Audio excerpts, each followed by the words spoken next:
Resep pisan masih kalapa dah. Beriang ayah-ayah baik di tah masih kalapa. Nah, Ah, bah, oi, terus tuh, masa kalapana, batu rumah geus ngalabring tuh, bah, di rumah ahan. tundun we na meja. Dan hayang dahar kopi be. Pangmelikeun rokona setengah mah. Setengah bungkus mah. Ceh, ai abah, lain titah dahar, lain Naon titah atuh? ngarokok, jumaahan, batu rumah era tuh, geus ngalabring, geus arindit. Dahar sagala, jumaahan geura mandi tuh. Buatkeun we. Napsi hirup mah. Panasan teuing ku batur. Urang mah ceuk olot ke bareto.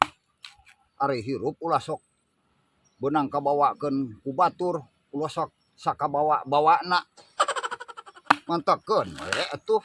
Ih, abah kah ngomong naon? Atuh betkeun we nai. Moal kabawakeun urang mah. Sok ku kolot ke kitu di papatahnana ulah sok sakabawa-bawana ku batur. Apal ieu maneh ge urang mah pan batur tu ngarusop anu kanceraan anu nileman pan urang mah teu kabawakeun ieu.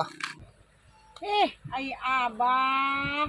Heuh, anu kitu mah ulah kabawakeun. Keun bae. Ieu mah ka masjid, jumaahan. Ka masjid, lamping satanan. Ai abah mah ngomong batur ka mana, abah ka mana? Ari kitu ayeuna poe naon? Jumaah, ayeuna teh abah. Heuh Heuh. geus satu ieu tuluykeun. Kok kan eta mangke oge balik jumaahan. Lain ngomong ti tadi. Gak usah ragu-ragu dah. Mata kudu pabelit. Heula ngomong teh. Tak ngerakeun segala ogenan geus kurang ya na cebilna berenana. Teu mah gerakan di kamar jadi teu kabawakeun da ngerakeun ku batur.